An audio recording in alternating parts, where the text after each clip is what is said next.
জুমার দিনে আমরা যে ভুলগুলো করে থাকি সে ভুলগুলো নিয়ে সংক্ষিপ্ত তানবিহ দিয়ে সতর্কতা করে আমি আমার খুতবা সমাপ্তি করতে যাচ্ছি। তার মধ্যে সবচাইতে যে ভুলটি আমরা করে থাকি, যে ভুলগুলোর মধ্যে আমরা নিমজ্জিত হয়ে থাকি, সেটি হচ্ছে আমরা জুমার সালাতের প্রতি বিশেষ গুরুত্ব আরোপ করি না। আল্লাহ রাসূল সাল্লাল্লাহু আলাইহি ওয়াসাল্লাম বলছেন, লা ইয়ানতাহিয়ান্না আকওয়ামুন আন ওয়াদিইহিমুল জুমআত, তোমাদের সম্প্রদায়রা, হে উম্মতে মুহাম্মাদিরা, তোমরা যেন অবশ্যই বিরত থাকো জুমার সালাতকে বর্জন করা থেকে। যদি না থাকো, লা ইয়াখতিমান্নাল্লাহু আলা কুলুবিহিম, যদি কেউ জুমার সালাত বর্জন করা থেকে বিরত না থাকে, আল্লাহ তাআলা তার অন্তরে মোহর মেরে দিবেন, তার অন্তরে কপটতা সৃষ্টি করে দিবেন, তার অন্তরে মুনাফিকি তৈরি করে দিবেন।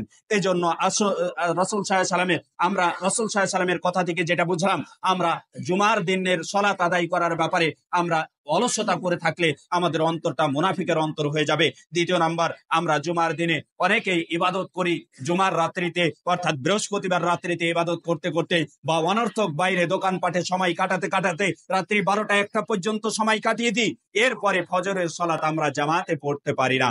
যদি ফজরের সালাত আমরা জামাতে পড়তে না পারি, তাহলে এটি সবচাইতে আমরা যে অপরাধগুলো, যে ভুলগুলো করে থাকি জুমার দিন, তার মধ্যে এটি একটি। কারণ আমরা ইতিপূর্বেই বিবরণ দিয়েছি জুমার দিনে ফজরের সালাত পড়ার ফজিলত নিয়ে।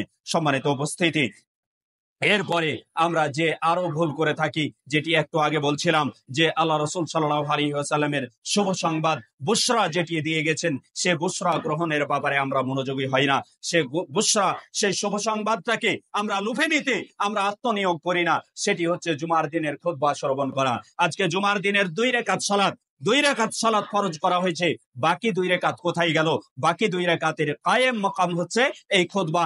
এই খুতবার কারণেই আজকে 2 রাকাত সালাতের কমতি আনায়ন করা হয়েছে। সম্মানিত উপস্থিতি, এই জন্য জুমার দিনের খুতবা আমরা মাঝে আসবো না, শেষে আসবো না, বরং আমরা জুমার দিনের ইমাম সাহেব খুতবা শ্রবণ শুরু করার আগেই আমরা খুতবা শ্রবণ করার জন্য প্রস্তুতি নিয়ে আসার চেষ্টা করব। এই ভুলটি যেন আমরা না করি। সম্মানিত উপস্থিতি, এরপরে আমরা যে ভুল আরো করে থাকি তা হচ্ছে আমরা এই জুমার দিনে আমরা কি করি? আমরা কাতারে মসজিদে আসার পরে আমরা কাতারে দাঁড়াতে গিয়ে আমরা সব শেষ কাতারটাকে বেছে নেওয়ার চেষ্টা করি। আমরা শুরুতে এসেছি, কিন্তু শুরুতে ফাঁকা রেখে আমরা পিছনের কাতারে বসতে ভালোবাসি। আল্লাহ রাসূল সাল্লাল্লাহু আলাইহি ওয়াসাল্লাম বলছেন, খায়রুস সুফুফির রিজাল আউয়ালুহা, সবচাইতে পুরুষদের শ্রেষ্ঠ কাতার হচ্ছে প্রথম কাতার সবচাইতে শ্রেষ্ঠ। এই প্রথম কাতারে আল্লাহ তাআলার বরকত রহমত বেশি অবতীর্ণ হয় অন্যান্য পরের কাতার গুলোর চাইতে।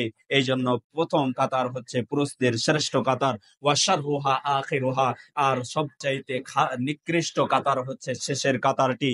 আর ওয়া খায়রু সুফুফিন নিসাই আখিরুহা, মহিলাদের সর্বোৎকৃষ্ট কাতার হচ্ছে শেষের কাতার। ওয়াশাররুহা আউয়ালুহা, এবং প্রথম কাতারটি হচ্ছে নিকৃষ্ট কাতার। অর্থাৎ এখানে শয়তান ওয়াসওয়াসা দিয়ে থাকে।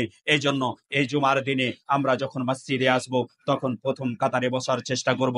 প্রথম কাতার যদি মুমতালি হয়ে যায়, পূর্ণ হয়ে যায়, ভরপুর হয়ে যায়, তখন আমরা দ্বিতীয় কাতারটাকে পূর্ণ করার চেষ্টা করব। দ্বিতীয় কাতার ভরপুর হয়ে গেল, তৃতীয় কাতার পূর্ণ করার চেষ্টা করব। কিন্তু আমরা এগুলোকে পূর্ণ না করে পর্যা রেখে ফাঁকা রেখে দাঁড়াবো না। আমরা এই আদবটি রক্ষা করে চলার চেষ্টা করব। এছাড়াও আরো আমরা অনেক ভুল করে থাকি, যে ভুলগুলো আজকে সময় সংক্ষিপ্ত হওয়ার কারণে উল্লেখ করা সম্ভব হলো না। যদি আল্লাহ তাআলা কোনোদিন চাই, ইনশাআল্লাহ আমরা সেগুলো নিয়ে আলোচনা করব।